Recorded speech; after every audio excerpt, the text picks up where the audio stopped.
Jeez Louise. Okay. So, Wednesday practice. Emphasis on the football, obviously, as it is every Wednesday. And I look at, always try to take a quick snapshot of your season after each game. And to be +7 at this point for us in the turnover margin is huge, and will continue to be huge to our success. Our ability to create turnovers defensively, take care of the ball offensively is big. And so we make that a big point of emphasis today on Wednesday.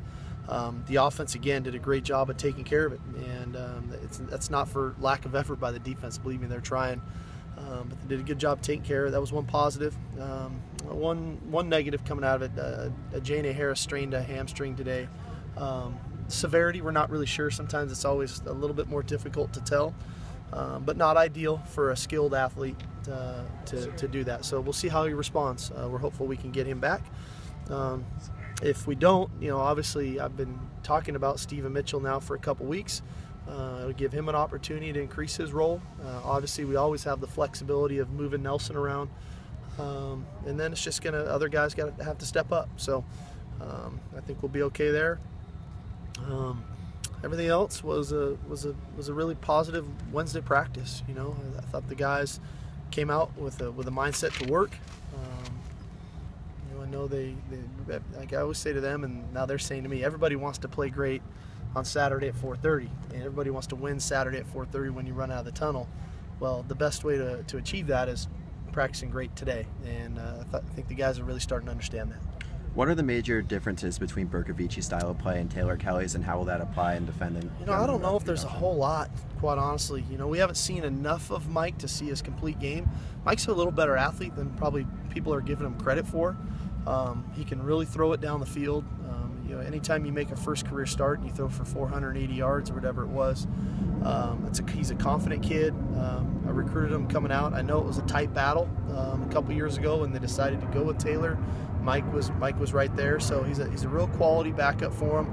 They're going to run their offense, and so that's really what we're preparing for is all the multitude of schemes that they have. Is there something that Steven Mitchell can bring to your offense that maybe some of the other guys don't have, like speed or quickness? Well, I think so. He's a really good slot receiver.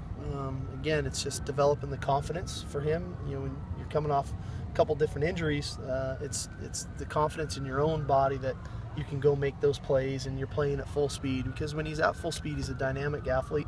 And so it's going to a little bit for him be the flow of the game, getting caught up to that flow of the game. That this is game number 5 where the other guys have been getting that tempo and that pace.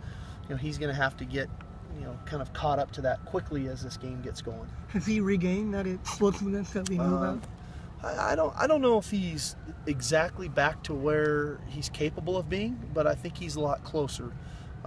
He's made really good strides over the last month. But I do think he can even improve more. But he's healthy and ready to go, and we'll see how far he can take it. As a coach, how do you play last year 62 points into this year's preparation? Where does that factor in for you? Hopefully it factors into our pride. Nobody likes giving up 62 points at any level. So hopefully that affects our pride and affects our preparation, and the fact that shouldn't happen again. Go ahead. What would you say about the impact Adori's been having so far? Well, Adori, as I've said every day, probably for the last 2 months, he's a unique guy. He's got a very high football IQ. He's extremely competitive, and he's a really good athlete. When you put all those things together, you have a guy who prepares himself mentally and physically, emotionally.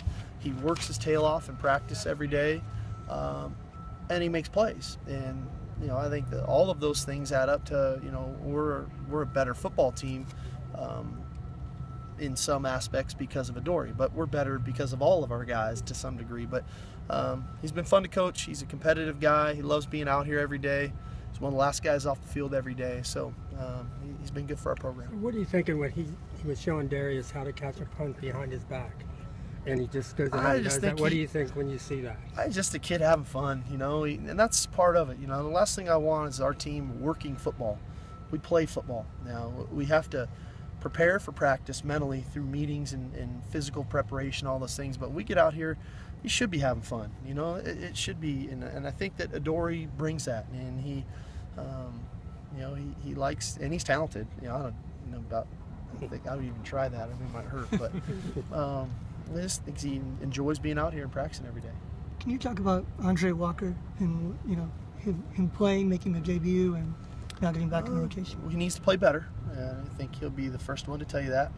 It was good to get him in the rotation and to kind of get his feet wet in the system and the tempo of it all, but we're going to need him to play better because it's not just about getting on the field, it's about playing quality football. But I think it'll be beneficial to Zach, especially Saturday with the temperature of what we're anticipating with Arizona State running up tempo as well as us. We're going to have to rotate quite a few guys, and that just gives us another man in the rotation up front. Who in your secondary do you see as a good matchup for a wide receiver like Jalen Strong? Well, you know, I mean, you look at our three corners, they are what they are. I think they're all unique in their own manner, and Kevon, Adoree, and Chris. It's a tough matchup. Jalen is a very good receiver, especially in one-on-one scenarios, and so we have to trust our technique. We have to trust our fundamentals. We need to know where our help is, and then ultimately at the moment of truth, we have to make the play, and that's what we're going to find out here at 4:30 on Saturday if we can make those plays, because they'll test us for sure. The defensive coordinator for Oregon State, Mark Banker, he said to the media up there that you guys maybe use some questionable blocking techniques, chop blocks, cut blocks. What is your response to that? Totally disagree. I went back and looked at the plays that their two players got injured on. Quite honestly, it was incidental contact. It was two different blocks that fell into him. So it's unfortunate that he feels that way. I'll give Mark a call and I'll clear the air. Steve, Todd Graham said he'll have Taylor Kelly reevaluated by doctors today. In your experience, how much practice do you need to see from a quarterback in a given week to feel comfortable going with them on game day? You know, I don't know. You know, I don't know their system. I don't know. From your experience? Yeah, from mine, you know, I think when you're an experienced guy, you can get away with limited reps, especially when you've been in the system for quite a while. You know, I remember Sanchez making his first career start. We were going to Virginia. He missed really all of training camp. He got hurt the first day of training camp and was able to practice a couple days and go play in the game, and he played really well. So, you know, I think if you've been in the system, it really is not that difficult, you know, to bounce back after with only a couple days. Let's do one more. Come on, Gary, getting shut out here. How do you feel Cody has been playing? I think Cody's playing really good. Obviously, the numbers are terrific. You know, he's over 70%, 10 touchdowns, no interceptions. I love his passion. I love his competitive spirit. I love his energy at practice. I mean, he's got an infectious and contagious attitude and energy about him. I think he can play better. That's the beauty of all of this, and I think he'll be the first one to tell you as well. I think there's room for improvement, which is great. You know, and you think about what will he look like when he's even better than what he's doing right now, and so that's what we're striving for. But he's an awesome kid to coach. I love coaching him. He stays late, wants to work on things, and ultimately, you know, we're seeing the results of his hard work.